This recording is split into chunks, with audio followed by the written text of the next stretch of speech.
Students, today we will learning about the otitis media. Definitions of otitis media. It is the inflammation of the middle ear and may also involve inflammation of the mastoid, Peters effects and perilabyrinthine ear cells. Middle air के अंदर inflammation हो जाना उसे ही otitis media कहते हैं और इसके अंदर मैस्टोइड बोन, पेटर्स एपेक्स मतलब temporal bone and perilabyrinthine air cells है जो मैस्टोइड बोर्ड के अंदर पाई जाती हैं। तो कहने का मतलब है मिडिल ईयर के इन्फ्लामेशन के साथ साथ इन सब का भी डैमेज होने का खतरा रहता है। Next, classification. Before moving to classification of the otitis media, first we will discuss about the structure of the ear. यह हेल्दी ईयर फिजियोलॉजी है जिसमें कि 3 पार्ट होते हैं, आउटर, मिडल एंड ईयर।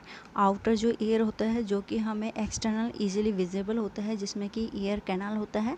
जो मिडल ईयर है उसमें जो होता है ईयर ड्रम और ईयर मिडल बोन, जो कि ये ईयर मिडल बोन रहेगा और ये ईयर ड्रम रहेगा। नेक्स्ट है इनर ईयर का ये जो पार्ट है और जिसमें कि एक ये स्टेशन जो ट्यूब होती है वो निकली हुई होती है इनर पोर्शन से और जो जाके आगे कहाँ खुलती है, नेजोफेरिंक्स में ओपन होती है। नेक्स्ट है in classification, otitis media is divided into 3 parts, that is first is acute otitis media, second subacute otitis media and last 3 is chronic otitis media. In acute otitis media, rapid onset of signs and symptoms which is more than 3 weeks. acute otitis media में patient के जो साइनम symptoms जल्दी ही दिखाई देने लग जाते हैं और अगर हम टाइम ड्यूरेशन की बात करें तो 3 वीक्स से पहले ही साइनम सिम्टम्स दिखने लग जाते हैं पेशेंट में। Next, sub acute otitis media 3 weeks to 3 month. Sub acute otitis media में पेशेंट के जो साइनम सिम्टम्स होते हैं वो 3 वीक्स से 3 मंथ के टाइम इंटरवल पर ही शो होंगे। In chronic otitis media 3 months और लॉन्गर। इसमें पेशेंट के साइनम सिम्टम्स 3 मंथ और इससे ज़्यादा समय तक भी रह सकते हैं। Now we are discussing in details about classification of otitis media. First is acute otitis media, which is also known as acute suppurative otitis media, and in short form we can denote is ASOM. In etiology of acute otitis media, first is in age, common among children due to the shorter eustachian tube. Acute otitis media यह बच्चों में ज़्यादा देखने को मिलती है क्योंकि जो यूस्टेशन जो ट्यूब होती है वह बच्चे में छोटी है according to the length as compare to adult. जो यूस्टेशन जो ट्यूब होती है वो क्या है, वह मिडल ईयर से नेजोफेरिंक्स की तरफ आकर ओपन होती है, उसे हम यूस्टेशन ट्यूब कहते हैं। ये आप देखेंगे इन्फेंट में ये जो यूस्टेशन जो ट्यूब होती है वो लेंथ में छोटी होती है एज़ कम्पेयर टू अडल्ट, क्योंकि ये जो यूस्टेशन ट्यूब जो होती है वो लेंथ में बड़ी होती है अडल्ट में। और जो ये यूस्टेशन जो ट्यूब होती है वो अगर ये ओपन हो जाती है तो ये नेजोफेरिंक्स में ही जाकर ओपन होती है। And another cause of acute otitis media are adenoiditis, tonsillitis, rhinitis, sinusitis, pharyngitis and infectious secondary to the cleft palate. In second points, adenoiditis means inflammation of the adenoids which is caused by the infections, and adenoids are found in the throat and also called pharynx, which is present just behind the nose. And next point is tonsillitis. It is the inflammation of tonsils which is already explained in previous lecture.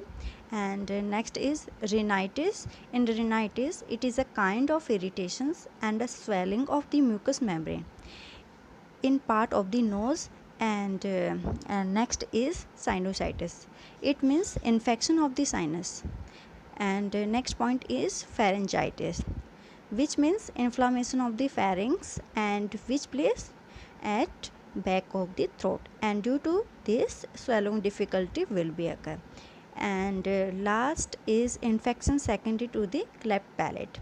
cleft palate की वजह से किसी भी तरह का infection होना, तो यहाँ कहने का मतलब है इस तरह का कोई भी इन्फेक्शन होता है तो भी एक्यूट ओटाइटिस मीडिया होने का खतरा बना रहता है।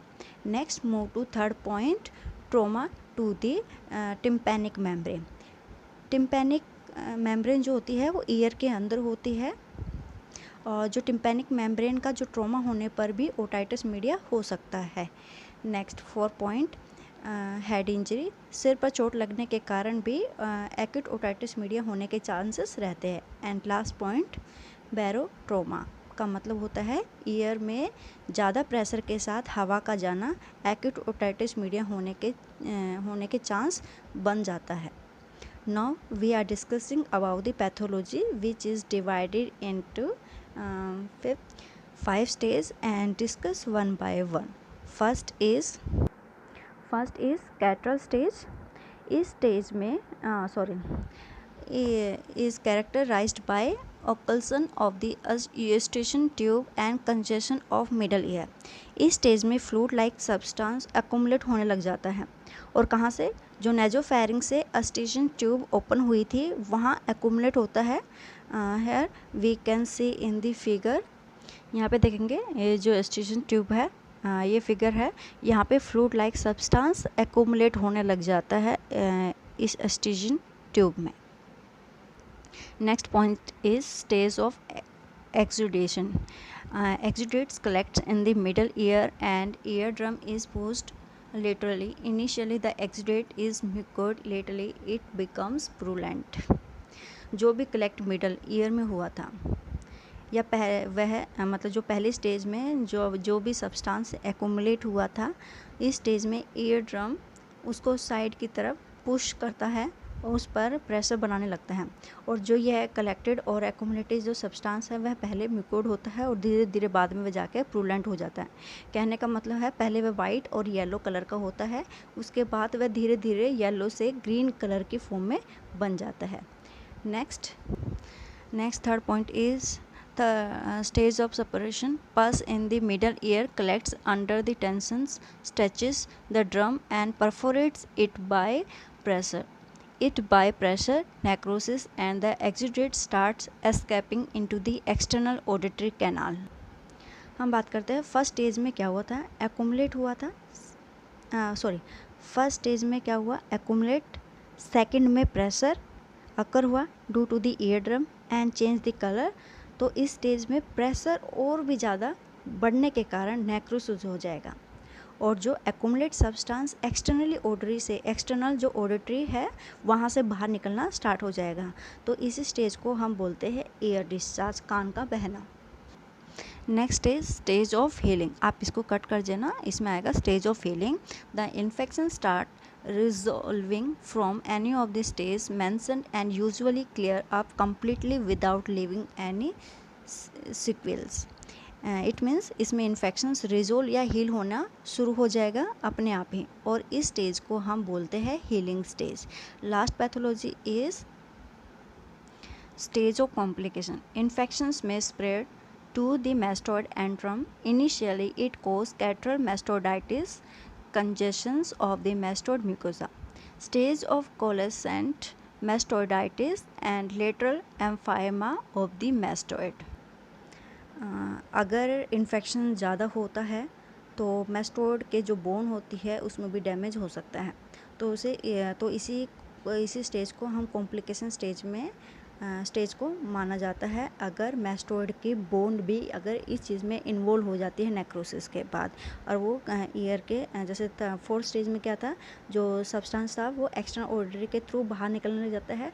अगर ये ज़्यादा कॉम्प्लिकेटेड हो जाता है तो क्या हो जाता है, मेस्टोइड जो होती है, मेस्टोइड की बोन भी इसमें डैमेज हो सकती है, तो इसको बोलते हैं, स्टेज को बोलते हैं stage of complication.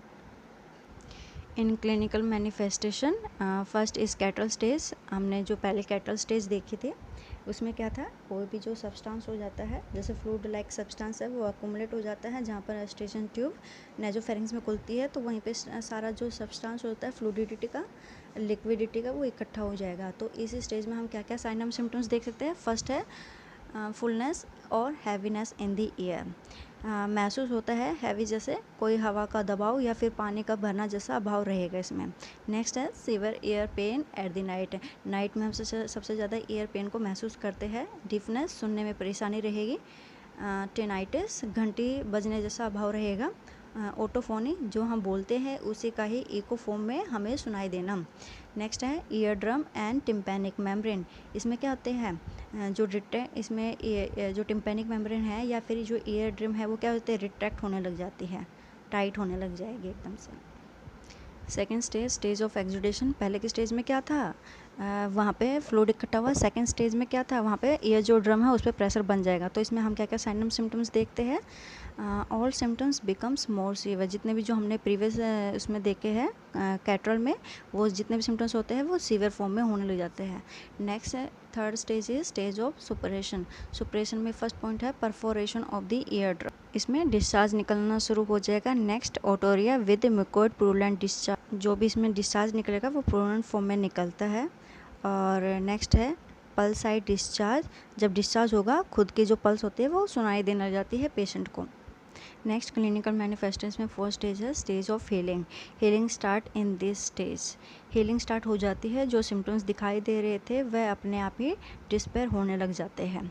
Next last clinical manifestation in stage of complication, इसमें क्या होता है spread of infection to the mastoid, इसमें जो इन्फेक्शंस ज़्यादा होने के कारण वह मैस्टोइड की बोन को भी डैमेज कर सकता है, जो हमने प्रीवियसली एक्सप्लेन किया था और आपने समझ भी लिया होगा।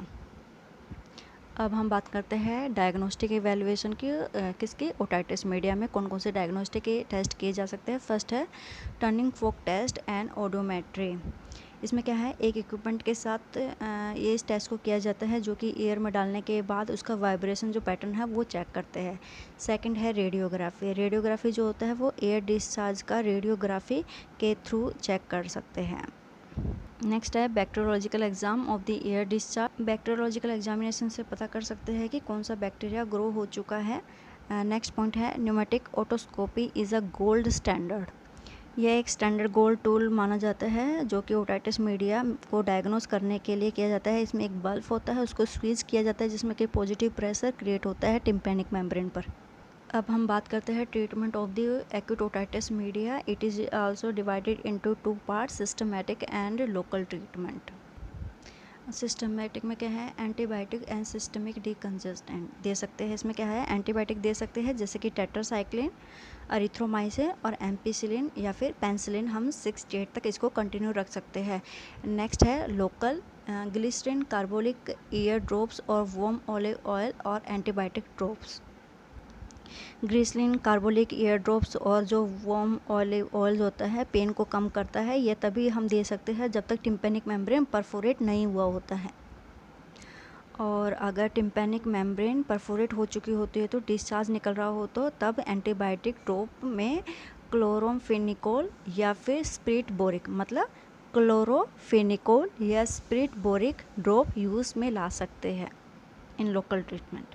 अब हम सर्जरी की बात करते हैं, surgery of the acute otitis media. First है मेनिंजोटोमी एंड मेनिंजोपंक्चर्स। मेनिंजोटोमी में क्या है the tympanic membrane is incise to drain the middle ear cavity, इसमें क्या है टिम्पैनिक मेम्ब्रेन को इंसाइड किया जाता है, इंसाइज्ड किया जाता है और ईयर के मिडल पार्ट में ड्रेन को बाहर निकाला जाता है जो कि वो एक्यूमुलेट था। नेक्स्ट है मेरिंजो पंक्चर, ईयर ड्रम में एक लंबी इंजेक्शन नीडल को डालकर उस पस को एस्पिरेट करा सकते हैं और उसमें मिडल ईयर से हम उसको बाहर निकाल लेते हैं। जैसे कि लिखा है puncturing the eardrum with a long thin injection needle and aspirating the middle ear contents. Students, this is all about the acute otitis media. Next we will discuss about the chronic otitis media in the next part. Thank you.